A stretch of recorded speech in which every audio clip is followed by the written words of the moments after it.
Hello and welcome to my Booktube introduction. So I'm Riley, aka Riley's Library. So I started my Bookstagram in November and then started my book talk in February, and I've had a really fun time over there, and I've read a lot of books and bought a lot of books, and so I've always watched Booktube videos and always wanted to do that. I used to have like an old YouTube channel, and so I guess now is the time I'm finally doing it, so I'm really excited to be here.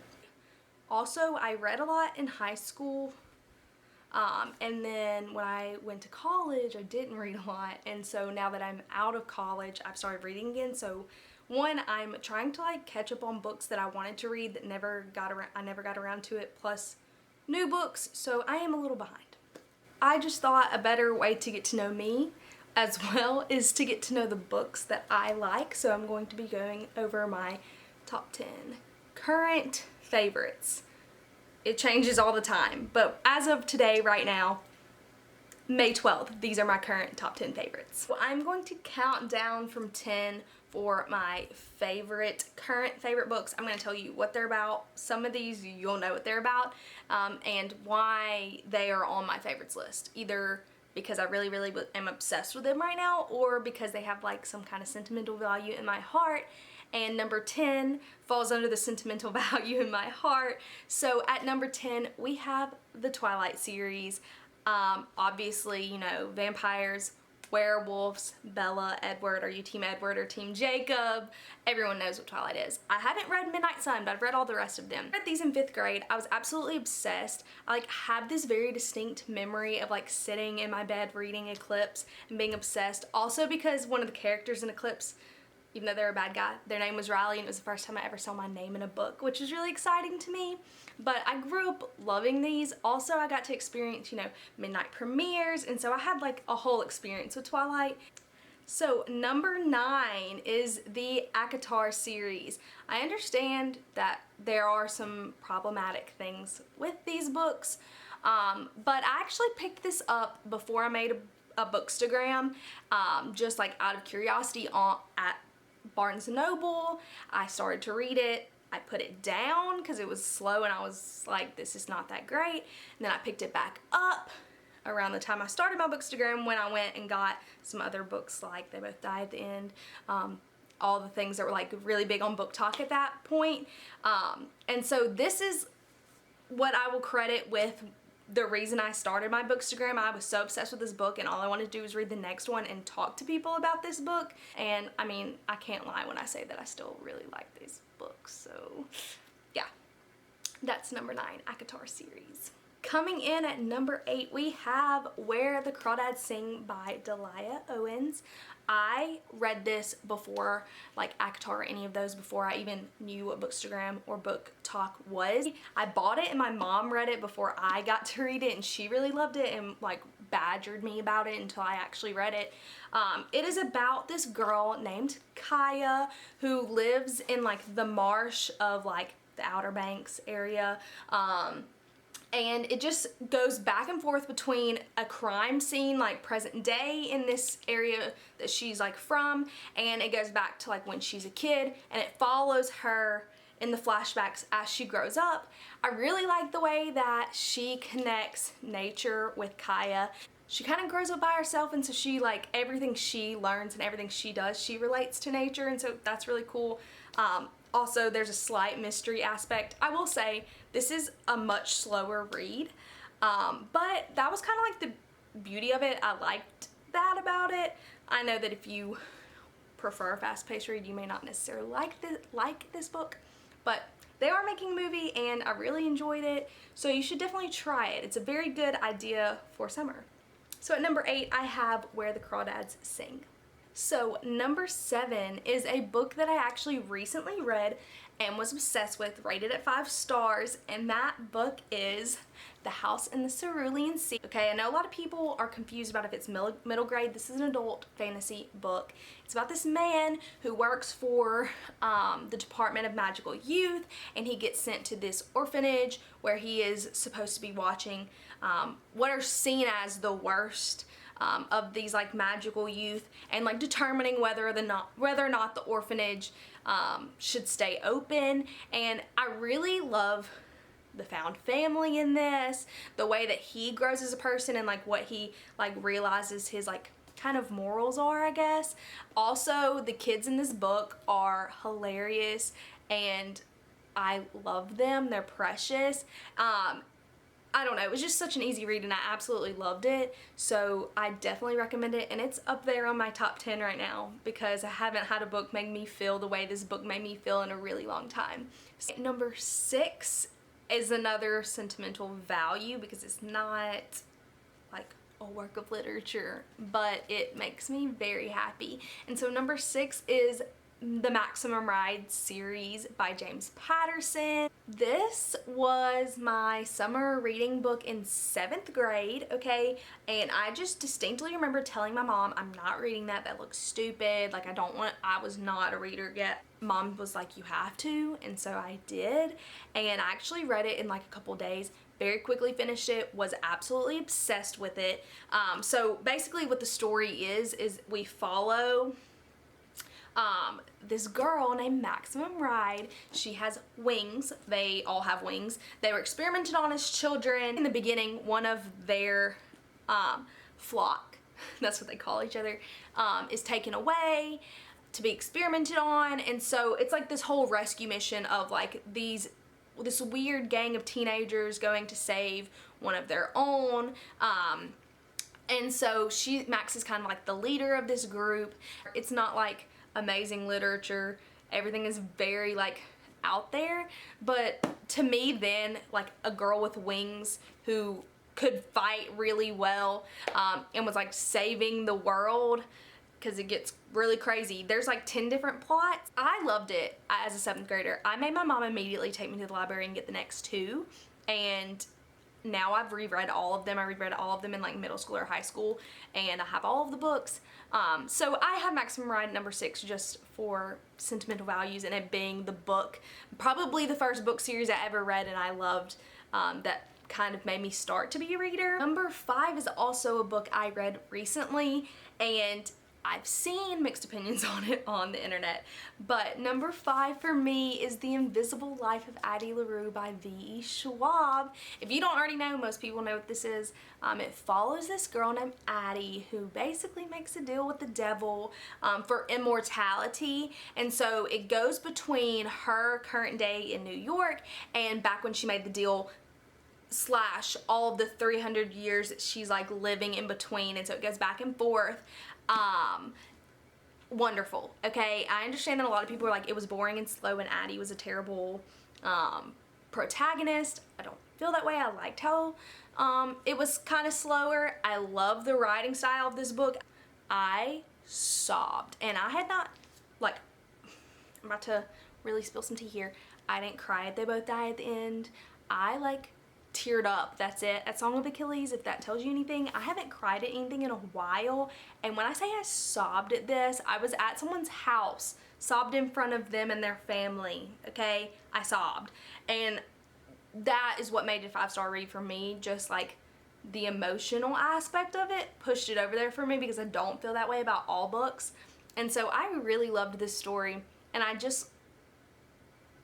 the idea of this story did it for me, and I loved it.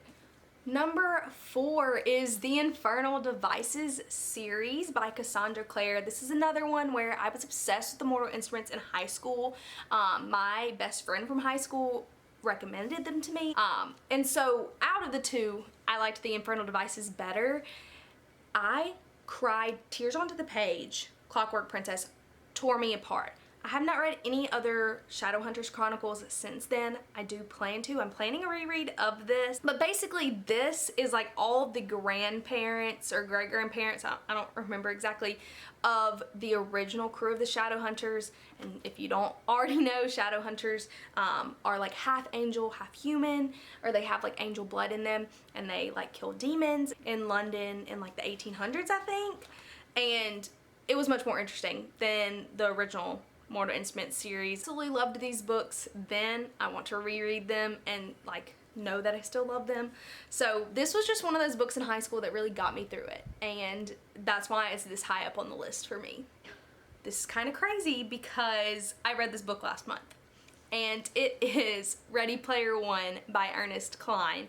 Obsessed. That's all I can say. I know some people don't like this book, but obsessed. I read this last month and read the prologue. Absolutely hooked. I was like, I'm about to love this book. I knew from the prologue that it was going to be a 5-star read for me.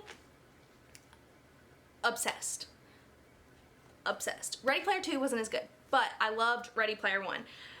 This sets place in 2044, and everyone kind of basically is living in the Oasis, which is like this virtual reality game that has kind of taken over everyone's life because we're living in this like terrible environment where we have an energy crisis. So people like work there. All of the money in this virtual reality is good for in real life, and the guy who created the Oasis created a sort of game Easter egg for people once he died, and whoever got the Easter egg would become his heir. And so a young man who like lives in the stacks, which is like basically stacked RVs, is the first person in 5 years to find the first key to the first gate. You have to find 3 keys to clear 3 gates to get to the Easter egg, and then you have to like get the Easter egg. And so everyone kind of goes crazy in this search for Halliday's Easter egg gets big again, and they're trying to stop this like evil corporation from being the ones to do it first, and taking over the Oasis. And it was just wonderful. The 80s references are amazing. They're everywhere, and I felt like even reading this book, the 80s references that I didn't necessarily know explained it in a way that it felt nostalgic, even though like I didn't know what some of these like old arcade games were. And I just cannot say enough good things. I have been on and on and on about this book recently because I absolutely loved it. It just did something for me. So at number 3, I have Ready Player One. I loved it. Coming in at number 2, I have The Hobbit. This is actually like targeted towards a younger audience. We read this as our summer reading in 9th grade. It was much easier to read than The Fellowship of the Ring, and so that is like kind of why I read it. Before I even knew that Lord of the Rings was like books, I had seen the Lord of the Rings movies because my dad loved them, and so I grew up obsessed with them, and I've watched them many times. When I had to read this book for school, it was like these characters I know and love beforehand. So, you know, Bilbo is in it, and so it was like I felt like it was something I already knew because I had seen the movies with my dad, and so it was something I already really loved, which helped me really get into this book. But it wasn't the same story, which is I think part of my problem with Lord of the Rings is I've seen them so many times that when I read it I'm like, oh, I've seen this before. But with this, it was brand new for me. The movies had not come out yet. I absolutely loved this book. I loved the adventure that they go on. So basically the dwarves are trying to get their like gold that's under this mountain back from a dragon, and they enlist the help of Bilbo Baggins, who is Frodo's uncle, I think. This talks about how he found the ring, and like basically it's just them and Gandalf going to like help them get their treasure back, and I still like just love it with all of my heart. So that's why The Hobbit is at number 2 on my current favorites list. And number 1 on my current favorites list is Percy Jackson, just the first series in general. I think this will probably always be at the very top, at least of like my all-time. So because I was already obsessed with Greek mythology, these just really did it for me. I love Percy. I love that they're for younger audiences. I think I read these in high school. Audiences, younger readers. I read these in high school. I still love them. I love like the second one, it's the Odyssey, okay? The third one, it's the Labyrinth. Like it's stories you already kind of know, but like retold through Percy Jackson, and I just love them. I'm really excited about the TV show. And so if you didn't already know, it's basically just about this boy who finds out that he's a demigod and his father is Poseidon, and he goes to Camp Half-Blood. And in this one, one of the campers steals Zeus's lightning bolt. And so the whole thing is they go on a quest to find the lightning bolt and figure out, like, stop the lightning thief. And so that's like what Percy and his friends like start their whole journey with. I've read the second series, The Heroes of Olympus. I don't like it as much. If I'm being honest, I never finished the last one, Blood of Olympus. And I know there's like Trials of Apollo now. I'm sure eventually I'll read them, but these, just the original series, have a special place in my heart, and I will always love them. An honorable mention out there, that is, and I know a lot of people hate John Green. I understand, because now I probably would never read a John Green book, but back in high school when I was obsessed with reading, I read all of them. And the first one I ever read was The Fault in Our Stars, and so I have an honorable mention for The Fault in Our Stars. I've read it 6 times. My 16th birthday party was at the movie premiere of The Fault in Our Stars. And so honorable mention to The Fault in Our Stars because it was such a big part of my life at one point. So those are my books. Thanks for watching this video if you did. I would love for you all to join me here. I want to make some more videos. I have a couple of them already planned out. I'm going to do book talk books and my opinions on them because I was on book talk. I'm also going to do like my anticipated 5-star reads. I have lots of things planned out that I want to do on this channel, and so if you want to see more, you can subscribe. And that's all I have on my Get to Know Me and Books I Love